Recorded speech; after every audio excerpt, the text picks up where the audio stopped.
বাহিনীর প্রধান বলছিলাম। বঙ্গবন্ধু গেরিলা বাহিনীর প্রধান বলছিলাম। বঙ্গবন্ধু গেরিলা বাহিনীর প্রধান বলছিলাম আমি। জি, ভিডিও ফুটেজে দেখা যাচ্ছে আপনি একটা ছেলেকে গুলি করেছেন, আমাদের এক সহযোদ্ধা ভাইকে। আপনার এটাকে আপনাকে সরকার নির্দেশনা দিয়েছিল গুলি করার জন্য ওকে ব্যক্তিগত ভাবে? আপনার কথাগুলো বলে শেষ করেন, তারপর আমি বলবো, আমার কথাটা সুন্দরভাবে শুনবেন। দ্বিতীয়ত হচ্ছে আপনি যেভাবে ওকে থাপড়াইতে থাপড়াইতে আপনার ফোর্স সহ যেভাবে নিচ্ছিলেন, একটা কথা মনে রাখবেন, এটা গোপালগঞ্জ। আপনাদের শত শত সহযোদ্ধাদেরকে মারছে, আপনারা কেউ প্রতিবাদ করেন নাই। আপনাদেরকে যেভাবে গণহত্যা করেছে এই দামাস শিবিরের রাজাকারের বাচ্চাগুলা, আপনারা কোন ১-১০ জন পুলিশ একসাথে প্রতিবাদ করেন নাই যে কেন আমাদের সহযোদ্ধাদেরকে মারা হয়েছে। অর্থাৎ বঙ্গবন্ধু গেরিলা বাহিনী ৭১-এর চেতনায় নতুন করে গঠন করা হয়েছে মাননীয় প্রধানমন্ত্রীর নির্দেশনা অনুযায়ী। আমরা শুধুমাত্র নেত্রীর নির্দেশনার জন্য অপেক্ষা করছিলাম। এখন আমাদের দেওয়ালে পিঠ থেকে গেছে। আপনারা যারা প্রশাসনে যারা আছেন, আমি মনে করি হিজলা হিসেবে এরা আছেন। কেন আছেন? এত অন্যায়, এত অবিচার, মবের শিকার কোনোদিন বাংলাদেশের ইতিহাসে হয় নাই ৭১-এ ছাড়া। ঠিক ৭১-এর পুনরাবৃত্তি এখন হচ্ছে। অর্থাৎ আমাদের এই গেরিলা বাহিনীর যে আপনারা যাদেরকে ধরেছেন এই পর্যন্ত এবং থানার ভিতর নিয়ে আপনারা যেভাবে পায়ের তারাই পিটাইতেছেন, গণহারে মামলা দিচ্ছেন, এটা তীব্র প্রতিবাদ ও নিন্দা জানাচ্ছি। এবং সবারই তো ফ্যামিলি আছে, ইনশাআল্লাহ এটার প্রতিফলন খুব দ্রুত সময় দেখতে পারবেন। জি বলুন আপনি।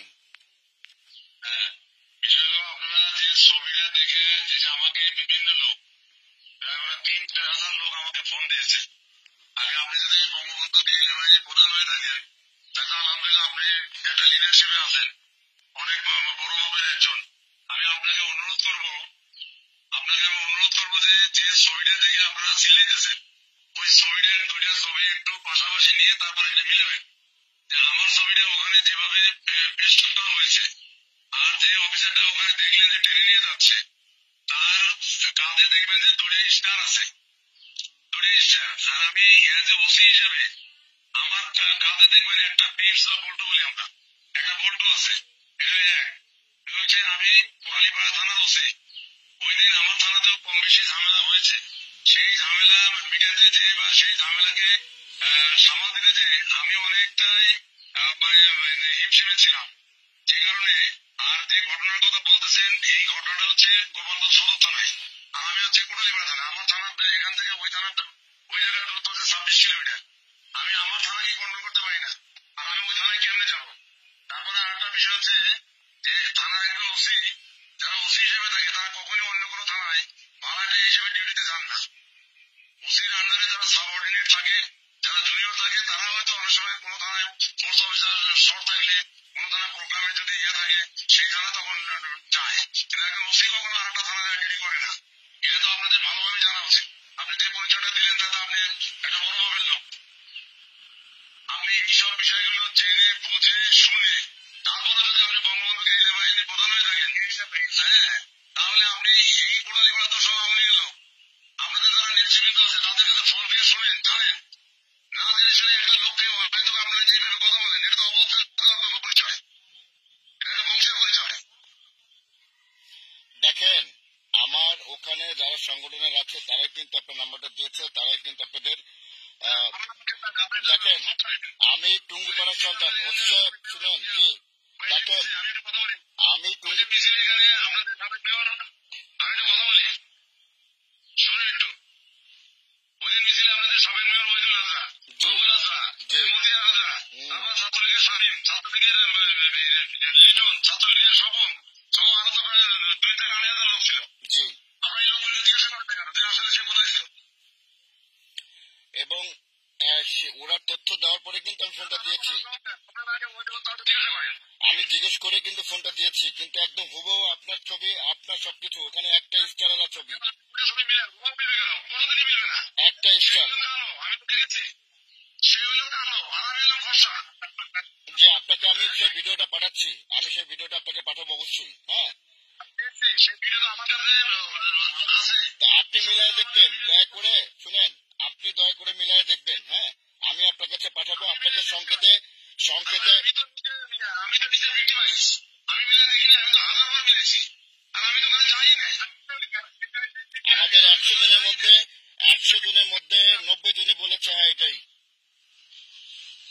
কে বলছে? এবং আমি আপনাকে ওসি সাহেব দেখেন, আপনি একজন জনপ্রতিনিধি বাংলাদেশের একজন কর্মকর্তা, আপনাকে আমি একটা কথা বলবো, দেখেন এটা গোপালগঞ্জ, এখানে কোনো ধরনের বাড়াবাড়ি করে আজ পর্যন্ত কেউ টিকতে পারে না, ইনশাল্লাহ পারবে না, কারণ এটা বঙ্গবন্ধুর জন্ম এলাকা। এখানে জামাত বিএনপি কোনোদিন এসে জায়গা পায়নি, ইনশাল্লাহ পাবেও না। অর্থাৎ আমাদের যেসব সহযোদ্ধা ভাইদেরকে আপনারা বাড়ি বাড়ি রাখতে যে আক্রান্ত করছেন, হয়রানি করতেছেন, দয়া করে কাদের থেকে আপনারা বিরত থাকবেন। আমরা কিন্তু দল আজ হোক না হোক, কাল কিন্তু ক্ষমতা আমরা অবশ্যই আসবো, তখন কিন্তু আমরা ইন্দুরে গর্তের থেকে কিন্তু খুঁজে বের করে নিয়ে আসবো ইনশাল্লাহ। আমরা আমরা আমরা কিন্তু সেটা রাষ্ট্রীয় ব্যাপার। তবে আপনি যে বিষয়টা আমার সাথে কথা বলছেন, আমি আপনার কাছে অনুরোধ করবো, আপনি আবারও সুন্দর করে ওই ভিডিওটা ভালোভাবে শ্রবণ করে দেখেন। ওই অফিসারের কাছে 2টা স্টার আছে, আর আমি একটা ওসি হিসেবে আমার কাছে থাকে একটা টিপস, এটা আপনাকে বুঝতে হবে। আমি তো ভাবছিলাম যে আপনি বঙ্গবন্ধু গেরিলা বাহিনীর প্রধান, তাহলে আপনি তো অনেক বড় মাপের একজন। এই যে শুনেন ওসি সাহেব, আপনি ক্রিটিসাইজ করে কথা বলবেন না। ওসি সাহেব, আপনি ক্রিটিসাইজ করে কথা বলবেন না। আমি বঙ্গবন্ধু গেরিলা বাহিনীর প্রধান কিনা প্রধান, আপনি যদি আমাদের সিনিয়র নেতৃবৃন্দের সাথে কোনো ধরনের কথা বলে থাকেন বা জেনে থাকেন, খোঁজ খবর নিয়ে দেখবেন। আপনি তো বললেন না না, আপনি কেন বললেন তাহলে? বঙ্গবন্ধু গেরিলা প্রধান হয়ে যদি থাকেন তাহলে তো আপনি এটাই সাইজ করেছেন আমাকে। আপনি জানেন আমি সারা বাংলাদেশে, শুনেন অতি সাহেব, সারা বাংলাদেশে গেরিলার কমিটি করা আছে। অতি সাহেব, সারা বাংলাদেশে গেরিলার কমিটি করা আছে। একটা কথা মনে রাখবেন, 71-এর চেতনায় কিন্তু গেরিলা বাহিনী করা আছে। আমরা কিন্তু পুনরায় স্বাধীনতা ফিরিয়ে আনবো, এই রাজাকারকে মুক্ত করে ছাড়বো। আপনি রাজাকারের পক্ষে যতই কথা বলেন না কেন, সাফাই গান না কেন, অতি সাহেব দেখেন, আপনাকে ভদ্র বলছে, এখনো বলছি আমি, আমার কোন লোক যদি অ্যারেস্ট আজকে রাতে, দেখেন অতি সাহেব, আইন ভালো করে আমরা জানি, আইন আমরা ভালো করে জানি। না না, আপনারা তো নির্বিচার লোক যদি আপনারা অ্যারেস্ট করতেছেন। দেখেন সবার কিন্তু ফ্যামিলি আছে। ওসি সাহেব আপনাকে একটা কথা বলি আমি, সবার কিন্তু ফ্যামিলি আছে। ওসি সাহেব, সবার কিন্তু ফ্যামিলি আছে, এটা মাথায় রাখবেন।